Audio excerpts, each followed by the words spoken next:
स्वागत है। तो लास्ट क्लास के अंदर हमने देख लिया था योगा के जो लास्ट टॉपिक हमने किया था खेल में प्राथमिक उपचार।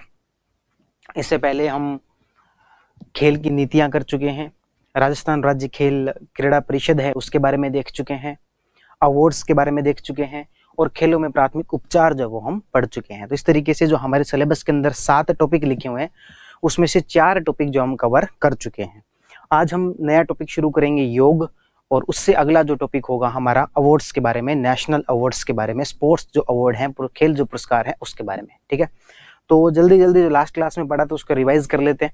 आप भूल गए होंगे, ठीक है, तो फटाफट उसको रिवाइज कर लेते हैं। क्या क्या पढ़ा था?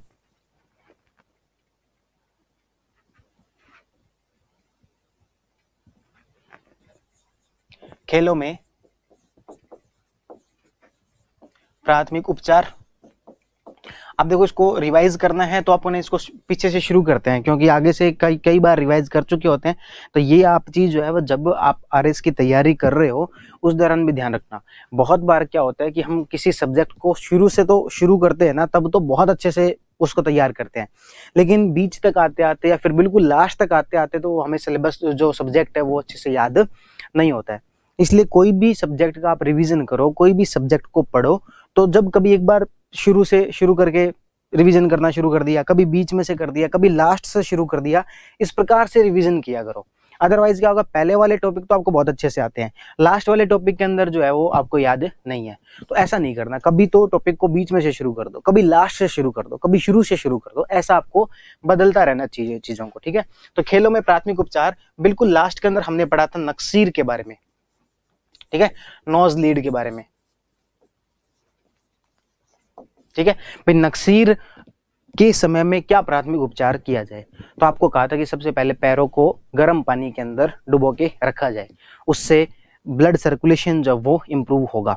फिर आपको कहा था कि ठंडा पानी जो है उसकी पट्टी ठंडे पानी से पट्टी भिगोकर गर्दन पर, नाक पर, माथे पर रखी जाए। ठीक है, तीसरा आपको बताया था कि फिटकरी के पानी से नाक को साफ किया जाए, और चौथा आपको बताया था कि गर्म पेय पदार्थ का जो है वो नहीं दिया जाना चाहिए। ठीक है, तो ये हो गया नक्सीर के बारे में।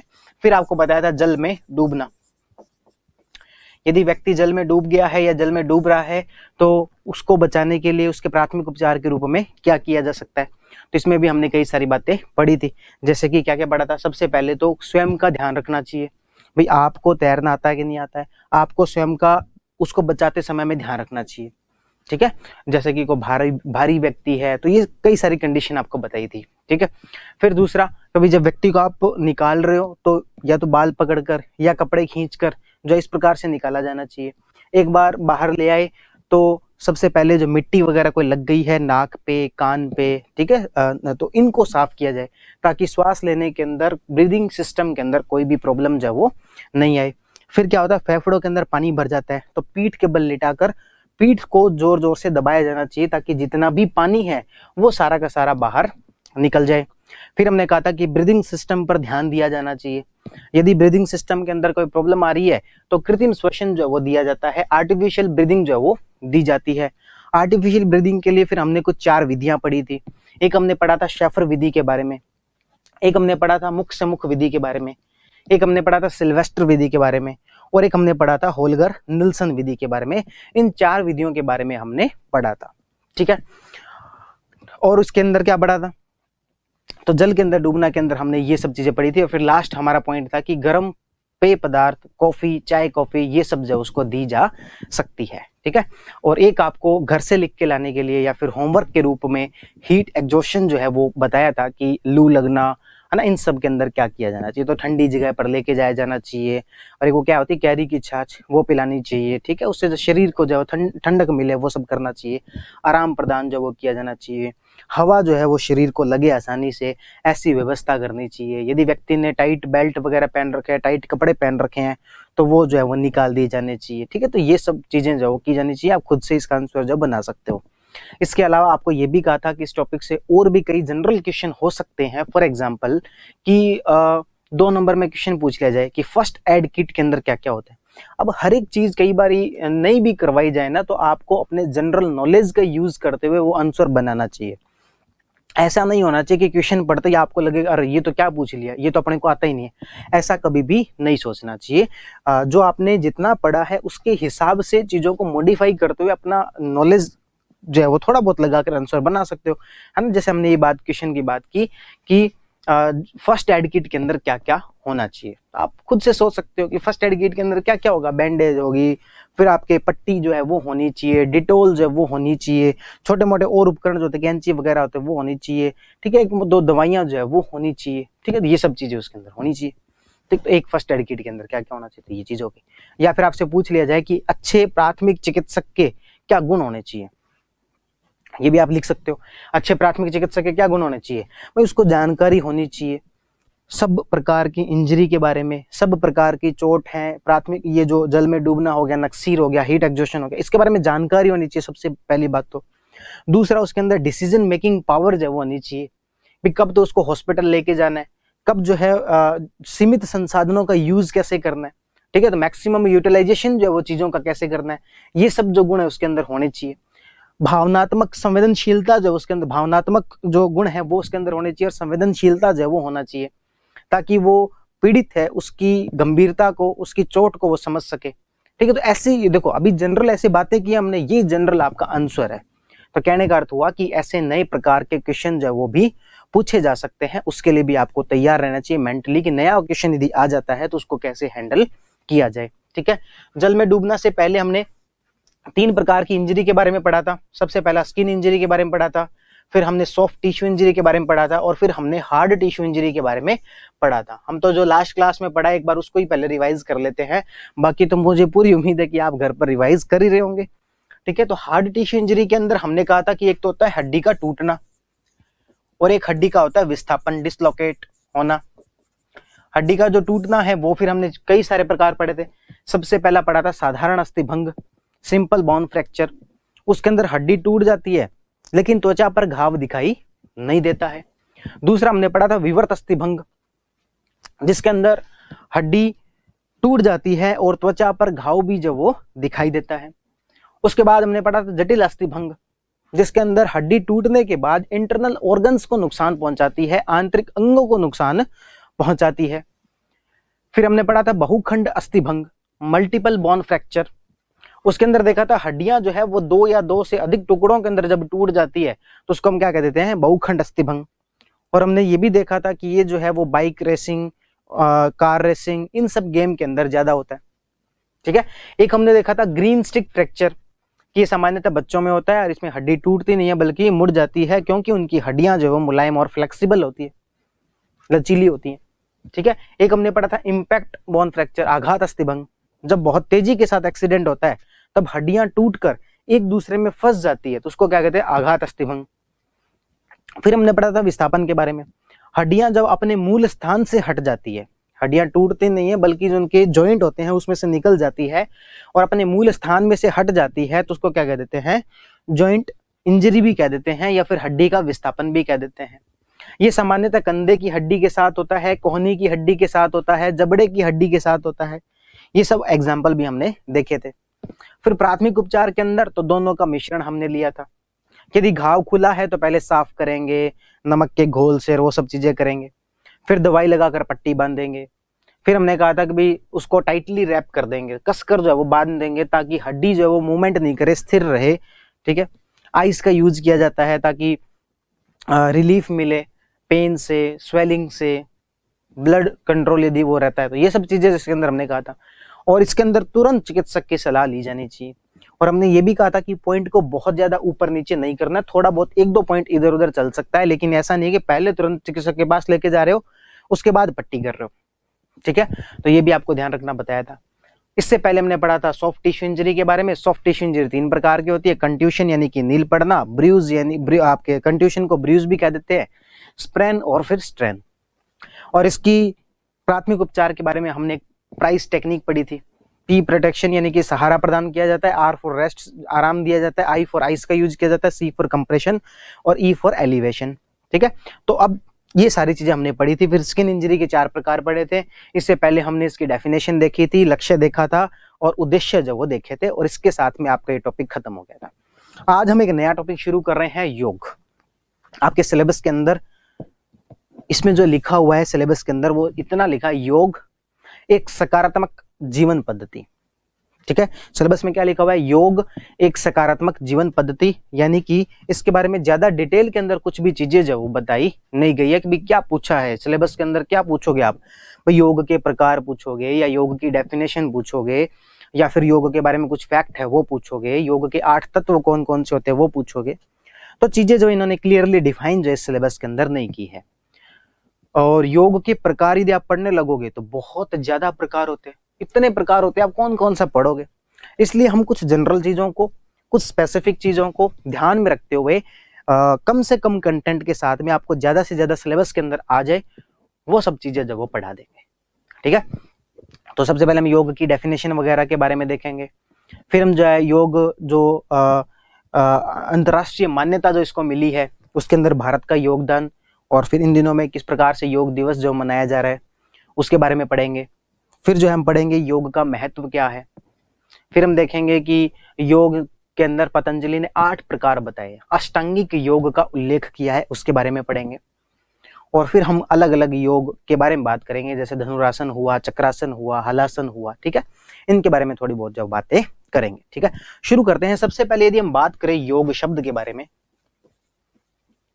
देखो मैं भी बहुत बार जो है इस योग को योगा कह देता हूं, लेकिन ये गलत शब्द है। शब्द होता है योग, जैसे शब्द होता है धर्मेंद्र, धर्मेंद्रा भले ही कर दो आप, महेंद्र महेंद्रा कर दो, कुछ नरेंद्र नरेंद्रा कर दो, लेकिन शब्द तो क्या होता है, महेंद्र, धर्मेंद्र, नरेंद्र। ये तो चलो फिर भी कम वैल्यूएबल है, लेकिन जो योग शब्द है ये अपने आप के अंदर काफी अधिक वैल्यूएबल है। हमें इसे योग ही बुलाना चाहिए, उसको योगा नहीं कहना चाहिए। हालांकि ठीक है, अब ये इतनी जीवन पद्धति के अंदर आ गया है कि आपके सिलेबस के अंदर भी योगा एक सकारात्मक जीवन पद्धति ऐसे लिखा हुआ है, योग एक सकारात्मक जीवन पद्धति नहीं लिखा हुआ है। शब्द ये योग है। क्यों कह रहा हूं कि योगा नहीं बुलाना चाहिए, देखो जो शब्द की उत्पत्ति होती है, जो शब्द की एक मूल भावना होती है, वो शब्द ही बता पाता है। योग जो शब्द है वो युज से बना है। योग किससे बना है, युज शब्द से बना है। युज का अर्थ होता है मिलना, जोड़ना, मिलाना, मिलना, जोड़ना या फिर मिलाना। ठीक है, दो का मिलन जो है वो क्या कहलाता है, युज कहलाता है। दो का मिलन युज, और युज से एक शब्द क्या बना है, योग बना है। भारत के अंदर योग का काफी महत्व है, इस शब्द का काफी महत्व है, इस अवधारणा का काफी महत्व है।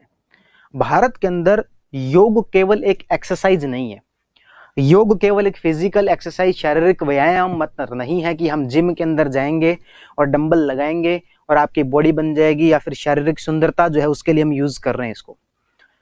योग के बहुत ही वृद्ध महत्व है, बहुत ही वृद्ध अर्थ है, बहुत ही ज्यादा इसके डायमेंशन है, जिसके अंदर शारीरिक विकास, जिसके अंदर मानसिक विकास, जिसके अंदर आध्यात्मिक विकास, इवन योग के बारे में कहा जाता है कि ये दुखों से छुटकारा दिलाने की एक विधि है।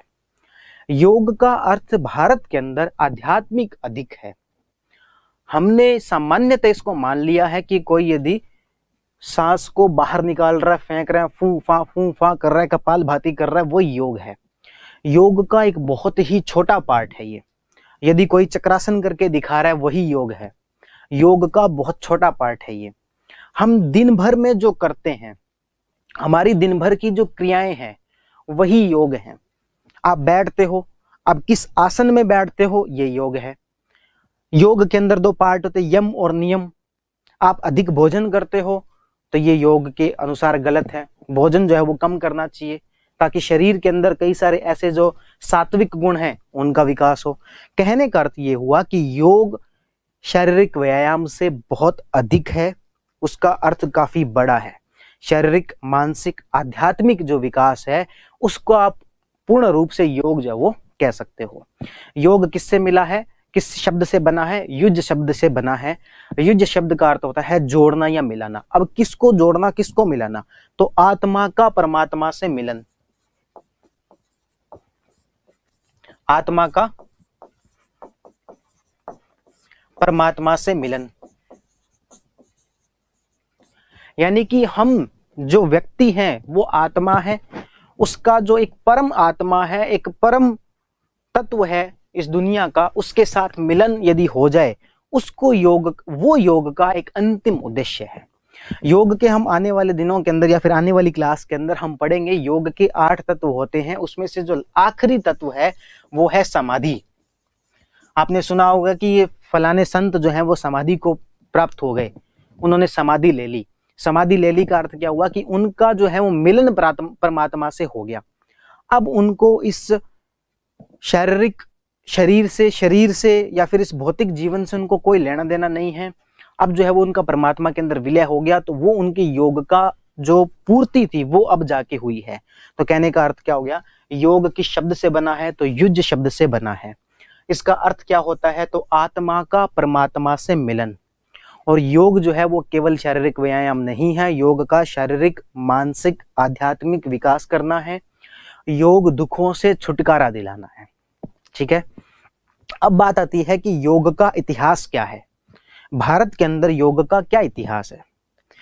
तो वैसे आप देखोगे तो सिंधु घाटी सभ्यता के अंदर आपको कई ऐसे उदाहरण मिलेंगे जिसमें से लगता है कि वहां वो लोग भी योग के बारे में जानते थे।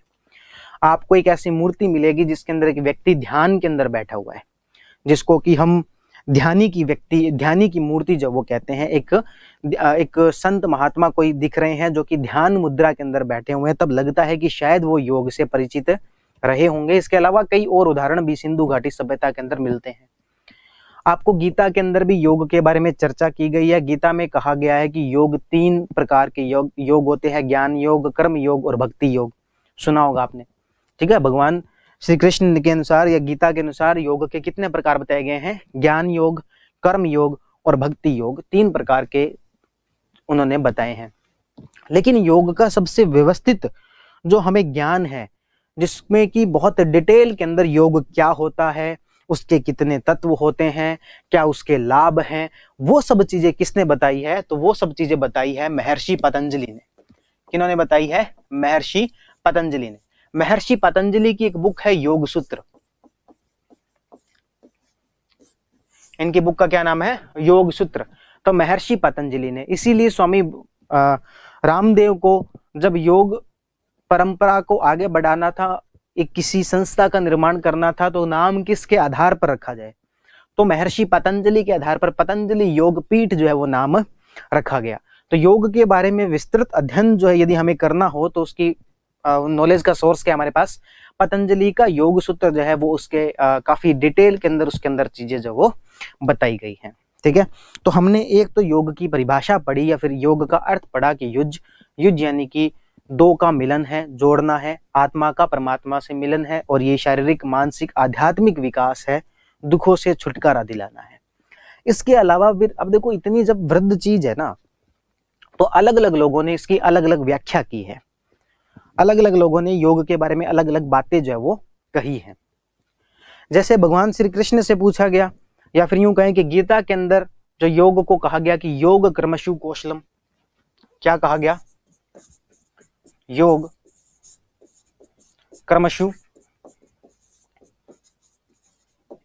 कौशलम, कि योग कर्म करना ही क्या है, योग है। कर्म को, कार्य को कुशलता पूर्वक करना ही क्या है, योग है। ये किसने कहा है, गीता के अंदर योग की ये डेफिनेशन जो वो दी हुई है। गीता के अंदर क्या कहा गया है, योग कर्मशु कौशलम, यानी कि कार्य को कुशलता पूर्वक करना ही क्या है, योग है। एक जैन फकीर हुए, एक संत हुए, वो एक दिन एक पौधा लगाने के लिए गड्ढा खोद रहे थे। एक वहां पर पत्रकार उनसे मिलने आए हुए थे। उनकी रुचि थी कि भाई न्यूज़पेपर के अंदर खबर छापी जाए कि हमारे क्षेत्र में एक महान संत आए हैं। तो उन्होंने पूछा, पत्रकार ने पूछा उनसे कि महात्मा, मुझे आप ये बताइए कि जीवन का सबसे महत्वपूर्ण कार्य क्या है। तो उन्होंने कहा कि गड्ढा खोदना, गड्ढा खोदना सबसे महत्वपूर्ण कार्य। उनको बात समझ में नहीं आई, लेकिन फिर वो चल पड़े।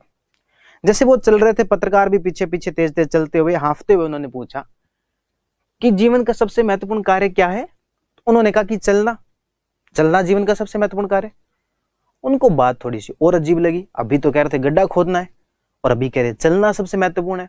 और गड्ढा खोदना क्या महत्वपूर्ण कार्य हुआ, चलना क्या महत्वपूर्ण कार्य हुआ। फिर वो उनसे ये प्रश्न जो है वो खाना जब खा रहे थे एक बार फिर पूछ लिया कि जीवन का सबसे महत्वपूर्ण कार्य क्या है। तो उन्होंने कहा कि भोजन करना। उन्होंने अब तो संयम उनका नहीं रहा, उन्होंने कहा कि स्वामी जी मुझे आपकी बात समझ में नहीं आ रही, पहले आप कह रहे थे गड्ढा खोदना, फिर आप कह रहे हो चलना, अब आप कह रहे हो कि भोजन करना, सही सही बताओ कहना क्या चाहते हो। तो उन्होंने कहा कि जो कार्य आप कर रहे हो उस कार्य को कुशलता पूर्वक करना ही जीवन का सबसे महत्वपूर्ण कार्य है। जो भी आप कर रहे हो उसको कुशलता पूर्वक करना जीवन का सबसे महत्वपूर्ण कार्य है। जो कर रहे हो उसी पर ध्यान दो, उसके अलावा सब कार्यों को भूल जाओ। तो यही गीता के अंदर योग की परिभाषा बताई हुई है कि योग कर्मसु कौशलम, कार्यों को कुशलता पूर्वक करना ही योग है। इसीलिए हमने शुरू के अंदर कहा कि योग कोई शारीरिक व्यायाम नहीं है कि आपने आधा घंटा फिजिकल एक्सरसाइज कर ली और वो योग है। सब कुछ योग है, पूरे दिन आपकी जो दिनचर्या है उसके अधीन क्या क्या करते हो योग के अंदर सब शामिल है। इसलिए गीता ने क्या कहा है, योग कर्मसु कौशलम। ठीक है, इसलिए गीता ने इसकी काफी विस्तार पूर्वक जो व्याख्या की है। थोड़ा बहुत हम देख लेते हैं क्या लिखा हुआ है, फिर हम आगे चलते हैं, है ना। तो हम एक दो और व्याख्याएं देखेंगे कि योग की, जैसे पतंजलि ने कहा है कि योग चित्त वृत्ति निरोध है। ठीक है, तो थोड़ा सा हम देख लेते हैं चीजें, अदरवाइज आपको लगेंगी कि सारी चीजें बता दी, लिखवाया कुछ है नहीं, तो वहां से आप जो लिख सकते हो। तो योग की ये सब चीजें देख ली, आगे बढ़े।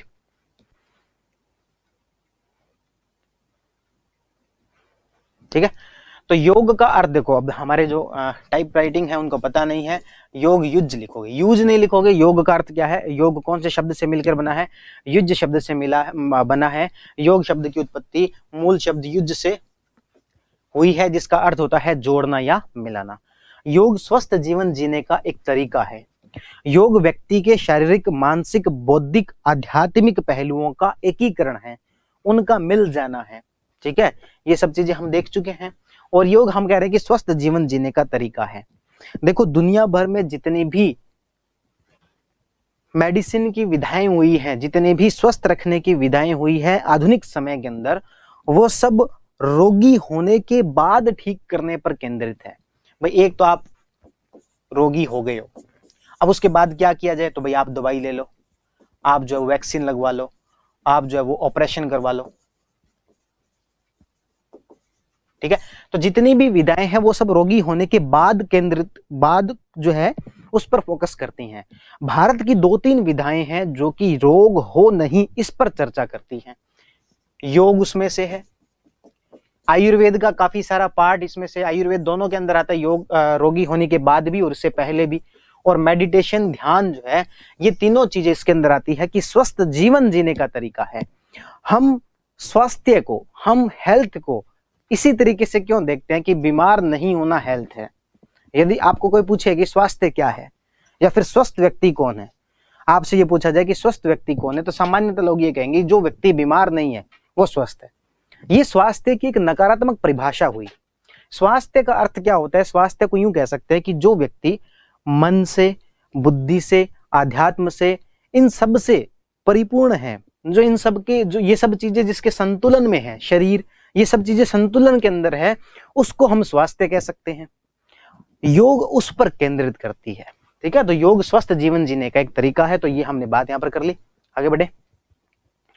योग के बारे में जानकारी हमें सिंधु घाटी सभ्यता की मुद्राओं से भी मिलती है, परंतु इसका सुव्यवस्थित उल्लेख जो है वो पतंजलि के योग सूत्र से मिलता है। अभी हमने बात की कि भाई हमें सिंधु घाटी सभ्यता की कई ऐसी मुद्राएं हैं, कई ऐसी मूर्तियां हैं जिससे पता लगता है कि शायद उनमें वो भी योग को जानते होंगे। लेकिन सुव्यवस्थित उल्लेख जो है वो क्या होता है, कितने प्रकार होते हैं, वो सब किसने बताए हैं, तो हमें पतंजलि ने बताए हैं। ठीक है, योग की उत्पत्ति दुखों से छुटकारा एवं सुख की प्राप्ति की भावना से हुई है। योग क्यों है, क्यों आवश्यकता क्या है, तो दुखों से छुटकारा मिले और सुख की प्राप्ति हो, इसके लिए योग का जन्म जो वो हुआ है। ठीक है, अब बात आगे की डेफिनेशन क्या है, परिभाषा क्या है। तो हमने एक परिभाषा देख ली है, वो है श्रीमद् भगवत गीता के अंदर जो वो क्या कहा गया है, योग कर्मसु कौशलम, अर्थात कार्यों में कुशलता ही योग है। पिछली बार यानी कि 2018 के मेंस में जो क्वेश्चन पूछा गया था, 5 नंबर में क्वेश्चन पूछा गया कि योग कर्मसु कौशलम को विस्तार से समझाइए। 5 नंबर के अंदर ये क्वेश्चन पूछ लिया गया। ठीक है, तो क्या करना था, ये स्टेटमेंट लिखना था कि भगवत गीता के अंदर है, योग की ये परिभाषा बताई गई है, और फिर इसका थोड़ा सा विस्तार करना था कि प्रत्येक कार्य को कुशलतापूर्वक करना ही योग है। और जो पतंजलि के 8 योग सूत्र के अंदर जो 8 बात अभी हम देखेंगे नेक्स्ट स्लाइड के अंदर, कि जो पतंजलि ने 8 सूत्र बताए हैं, योग सूत्र के माध्यम से 8 तत्व बताए हैं, वो भी कहीं ना कहीं इन्हीं की पूर्ति करते हैं, हर कार्य को कुशलतापूर्वक करने को पूर्ति करते हैं। और फिर कोई वो कहानी लिखना चाहे जैन फकीर वाली, जैन फकीर नहीं, जैन फकीर, जैन संप्रदाय है, जापान के अंदर विकसित हुआ था ये। और ये जैसे हमारे यहाँ पर अध्यात्म के अंदर कई सारे संप्रदाय हैं, जैन संप्रदाय, बौद्ध संप्रदाय, वैसे एक जैन संप्रदाय, जैन फकीर, जो पूरे जो इन संतों की श्रृंखला है उनको जैन फकीर कह देते हैं। और चीन के अंदर लाओ त्से जो हुए थे वो हुए थे। ठीक है, तो कुल मिला के कहने की बात है तो भाई गीता के अकॉर्डिंग क्या है, तो योग कर्मशु कौशलम है। ठीक है, महर्षि वेदव्यास क्या कहते हैं, उनके अनुसार क्या, योग एक समाधि है। ठीक है, जब हम फिर अगेन बात यही कर रहे हैं कि जो पतंजलि के योग सूत्र में पढ़ेंगे तो पतंजलि जो 8 तत्व बताते हैं, कितने तत्व बताते हैं, योग के 8 तत्व बताते हैं। उसमें से अंतिम तत्व क्या है, अंतिम तत्व समाधि है। तो हम यूं कह सकते हैं कि जब भी आपसे फॉर एग्जाम्पल पूछ लिया जाए कि योग एक समाधि है, इस पर चर्चा करो या इस पर विस्तार करो, तो सबसे पहले हम कहेंगे कि महर्षि वेदव्यास के अनुसार योग एक समाधि है। उन्होंने योग की परिभाषा को समाधि के रूप में जो है वो बताया है। और पतंजलि के योग सूत्र के अंदर भी योग का अंतिम उद्देश्य जो देखने को मिलता है वो समाधि है। लेकिन हम इसके अंदर थोड़ा सा इसके बाद से डिसएग्री हो सकते हैं, उसको कह सकते हैं कि योग का परिणाम समाधि है, योग समाधि नहीं है। योग का परिणाम जो है या फिर अंतिम उद्देश्य समाधि है, या फिर अंतिम तत्व जो है वो समाधि है, लेकिन इसके अन्य तत्व भी होते हैं। महर्षि वेदव्यास जो है वो इसको योग को समाधि कहते हैं, वो एक अंतिम परिणाम की ओर इंगित जो है वो करते हैं। ठीक है, और लास्ट भी हमने देख लिया पतंजलि के योग सूत्र के अंदर, योग सूत्र के अनुसार बताया गया कि योग चित्तवृत्ति, देखो चित्र नहीं है, एक तो हमारे क्या है ना टाइपराइटर जो है वो थोड़े से तैयारी के अंदर संलिग्न नहीं है, इसलिए वो चीजों को समझते नहीं। आप तो समझते हो, चित्र नहीं है, चित्तवृत्ति निरोध है। ठीक है, अब कोई यूं कहे कि ये मेरे को आप इंग्लिश में बताओ कि चित्तवृत्ति निरोध जो है वो, आप तो हमें ऐसे वाली ट्रांसलेट करके मत दो, वैसे ही बताओ कि योग चित्तवृत्ति निरोध को इंग्लिश में क्या कहेंगे। देखो, जो शब्द जिसके अंदर लिखा गया है वो उसी के अंदर लिखा जाना चाहिए, ज्यादा बढ़िया रहता है। हिंदी मीडियम वाले कभी यूं नहीं कहते कि कंप्यूटर की हिंदी क्या, मैं तो हिंदी बताओ। कंप्यूटर जब इंग्लिश के अंदर उसको मान्यता प्राप्त हो रखी है, कंप्यूटर को कंप्यूटर लिखते तो देवनागरी के अंदर कंप्यूटर लिख देते हैं। योग चित्तवृत्ति निरोध को आप इंग्लिश में लिखोगे तो अर्थ का अनर्थ हो जाएगा, इसलिए आप ये क्या बोलते हैं इसको, रोमन लिपि बोलते हैं क्या, इसके अंदर जब लिख सकते हो, व्हाट्सएप वाली जो होती है कि यानी कि भाई चित्रवृत्ति तो CHITAVRUT, चित्रवृत्ति निरोध। ठीक है, तो योग क्या है, वो कहते हैं योग चित्तवृत्ति निरोध है। चित्तवृत्ति निरोध का क्या अर्थ हुआ, निरोध का आपको पता है, रोकना है ना, डिटेंशन, रोकना जो है वो उसके लिए शब्द यूज है निरोध। चित्तवृत्ति, देखो सभी लोग इस बात पर सहमत हैं कि हमारा जो चित्त है, हमारा जो मन है, वो एक चीज से दूसरी चीज पर भागता रहता है, उसको शांति प्राप्त नहीं होती है, यानी कि हर टाइम हम कुछ ना कुछ सोचते रहते हैं। आप ये इसके बारे में सोच के देखो कि कब वो अंतिम क्षण था जब आपने कुछ नहीं सोचा हो, कुछ भी नहीं सोचा होगा। और आप ये भी सोच के देखना कि जब जब ऐसे क्षण होते हैं जब आपकी माइंड के अंदर कुछ भी नहीं चल रहा होता है, वो सबसे सुखद पल जो होते हैं आपके वही होते हैं। आप इस बात के बारे में एक बार सोचना कि जब आप रोते हो तब आपके दिमाग में कुछ और नहीं चल रहा होता है, जब आप हंसते हो तब आपके बारे में आपके दिमाग में कुछ और नहीं चल रहा होता है, आप बहुत इंटरेस्टिंग कुछ देख रहे हो तब उसके अलावा कुछ आपके दिमाग के अंदर नहीं चल रहा होता है। जब जब आप किसी एक चीज के बारे में विचार कर रहे हो, बहुत अधिक विचार आपके मन में नहीं आ रहे हैं, तो वो आपके सुखद क्षण होते हैं। और जब बहुत सारी चीजें आपके दिमाग में आ रही हो तो वो आपके एक प्रकार से दुखद क्षण होते हैं। सुख और दुख को कई लोग इस प्रकार से भी डिफाइन करते हैं। बहुत सारी ऐसी चीजें हैं, हंसना हुआ, रोना हुआ, भोग विलास हुआ, है ना, तो इसके अंदर आप देखोगे आपका दिमाग जो उस टाइम में नहीं चल रहा होता है, बहुत सारी चीजों के बारे में आप नहीं सोच रहे होते। ठीक है, तो योग क्या कहते हैं, पतंजलि क्या कहते हैं, वो कहते हैं चित्तवृत्ति निरोध है, यानी कि चित्त यानी कि माइंड, हमारा माइंड जो है उसकी वृत्तियां यानी कि उसके जो कार्य हैं, यानी कि इधर उधर भागना, उसको यदि आप रोक पाते हो तो वो योग है। ठीक है, यदि आप अपने माइंड को इधर उधर भागने से रोक पाते हो तो वो क्या है, वो योग है। तो पतंजलि क्या कहते हैं, योग चित्तवृत्ति निरोध है। महर्षि वेदव्यास क्या कहते हैं, योग एक समाधि है। श्रीमद् भगवत गीता के अनुसार क्या कहा गया है, योग कर्मशु कौशलम, यानी कि योग को कार्यों को कुशलता पूर्वक करना ही क्या है, योग है। हमने योग की डेफिनेशन भी देखी कि योग युज शब्द से बना है, जिसका अर्थ होता है जोड़ना, मिलाना, आत्मा का परमात्मा से मिलन। उसी प्रकार से योग जो है वो होता है, और इसके लिए हमें योगा शब्द का यूज है वो नहीं करना चाहिए। योग शारीरिक, मानसिक, बौद्धिक और आध्यात्मिक विकास है। योग दुखों से छुटकारा और सुख की प्राप्ति के कारण जो है वो उत्पन्न हुआ था, और योग जो है वो स्वस्थ जीवन जीने का एक तरीका है। योग की उत्पत्ति सिंधु घाटी सभ्यता से हमें पता लगती है, लेकिन इसका सुव्यवस्थित उल्लेख जो है वो पतंजलि के योग सूत्र के माध्यम से किया गया है, जिन्होंने योग के 8 प्रकार बताए हैं। वो सब चीजें हम आगे पढ़ेंगे। फिर हमने योग की डेफिनेशन पढ़ी, 3 डेफिनेशन जो इसके अंदर हमने पढ़ी कि महर्षि वेदव्यास जो कहते हैं योग समाधि है। गीता के अंदर कहा गया कि योग कर्मशु कौशलम, कार्यों को कुशलता पूर्वक करना ही योग है। और तीसरा जो था हमारा, पतंजलि ने जो कहा है, योग चित्त वृत्ति निरोध है। ठीक है, आगे बढ़े। ये कुछ फैक्चुअल इन्फॉर्मेशन है, आज की क्लास के अंदर इतना देख लेते हैं, बाकी जो है इसके बाद के अगली क्लास के अंदर देख लेंगे।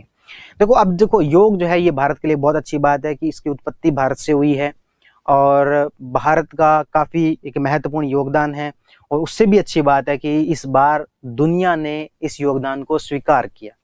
दुनिया ने माना कि योग की उत्पत्ति भारत से हुई है, और भारत ने दुनिया भर को ये रिकमेंडेशन भेजी कि 21 जून को अंतर्राष्ट्रीय योग दिवस जो है वो मनाया जाए। ठीक है, और 21 जून को अंतर्राष्ट्रीय योग दिवस के रूप में मनाया जा रहा है, प्रत्येक वर्ष जो मनाया जा रहा है। अब 21 जून ही क्यों? तो 21 जून के पीछे कई सारी अवधारणाएं जो वो जुड़ी हुई है। एक तो जो कि भौगोलिक अवधारणा है, जो कि फिजिक्स से रिलेटेड है, कि दिन उत्तरायण और दक्षिणायन वाली जो अवधारणा है।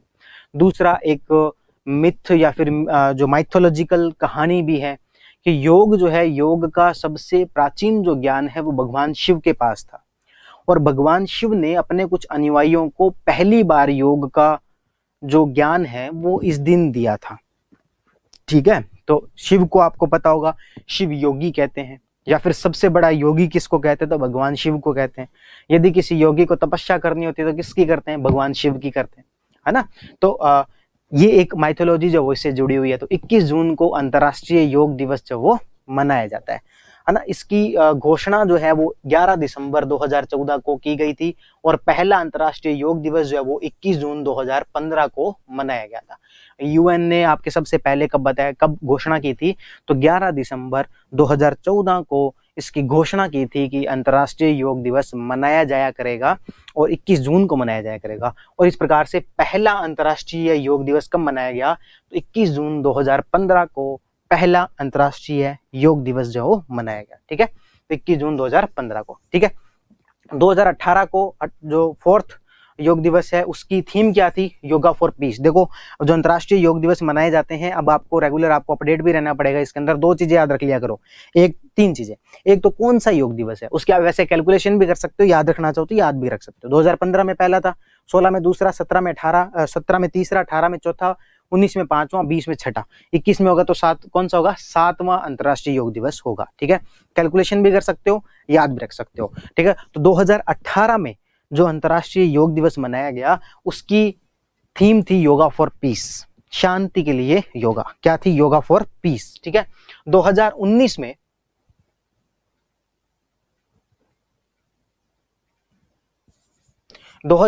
के अंदर जो अंतर्राष्ट्रीय योग दिवस मनाया गया उसकी थीम थी योगा फॉर हार्ट।